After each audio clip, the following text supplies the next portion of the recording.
Welcome to the AI Quick Start video. The intention of this tutorial is to get you up and running the first time you use AI. First of all, let's make a new blank project. I'm going to click on the folder icon at the top left of the interface. Then, from the template projects at the top, I'm going to click on blank project and then enter a name for this project. I'm going to call this one Quick. Once the project has initialized, we can start to enter our settings for our screen. So first, let's go to the stage construction page. That's the truss icon at the top right of the interface. We can see here that we have a screen fixture by default. We can add more by clicking on the third icon at the top of the screen. I'm going to modify the one we've got here to create a full HD 16:9 ratio screen.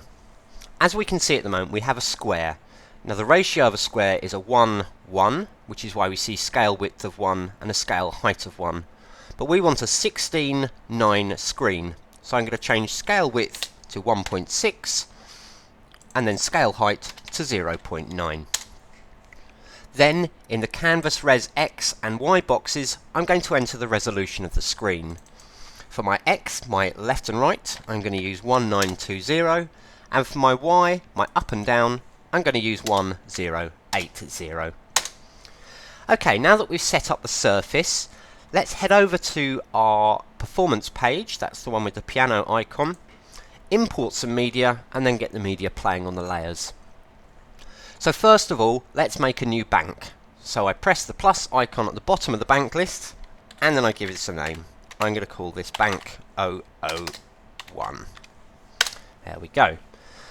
So then if I open my content library, I can drag files into the interface, either one at a time, more than one at a time, or I can even drag in the whole folder, and AI will find all the files within that folder that are applicable. Once I've imported the media, I'm then just going to give the Save button a quick press so that my bank is updated. Okay, now that we've got our media in, let's start to get it playing on layers. So first of all, let's select a layer. Now when I left click on the layer, you can see that this handle jumps to the selected layer just to show us which one we're working with. So I'm going to choose my top layer and then I'm going to trigger a piece of my media. There we go, we can see that playing nicely now.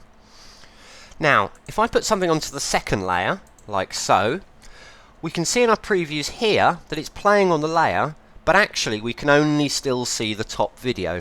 And that's down to the blend mode that we've chosen for the layer. Here we can see at the moment we've got an alpha mode chosen. I'm going to choose additive. That's a fairly traditional video mixing blend mode, which gives us individual control over the brightness of each layer. There we go. Now let's make it slightly more interesting by putting an effect onto layer 1. So I've reselected layer 1. Then I right click on the preview to bring up the shortcut parameters list, and then in one of the effects engines on the right I'm going to choose kaleidoscope, and then if I put that onto there we go, we can see that effect already. Nice and easy. And then let's say that I want to add some colour to layer 2, so I just select layer 2, right click, and I can adjust the colour swatch as so. There we go, nice and easy. I'm going to right click to get rid of the short layer parameters, and now I think we should actually get this sending to one of our system video outputs.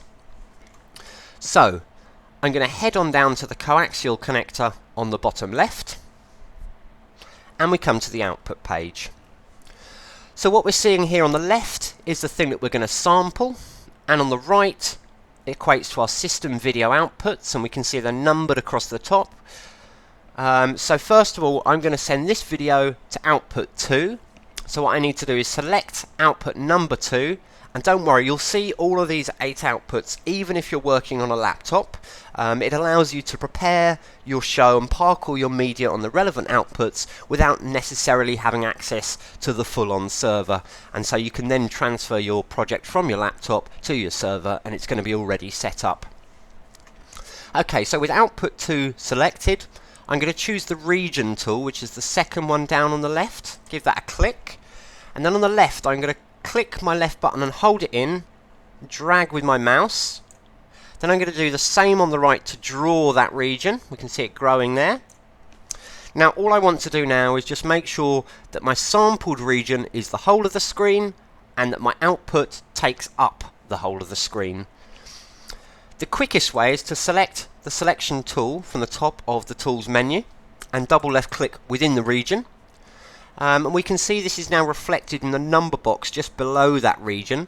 So we can see here it's saying that it's starting at 0, 0, which is our top left pixel, and it has a width of 1920 by 1080 from that 0, 0. So it's saying 1920 wide and 1080 high.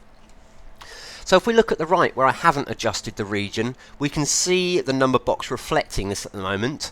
So I could do as I did before, and I could double left click within that region to expand it. However, this time I'm going to just use this number box and manually enter that.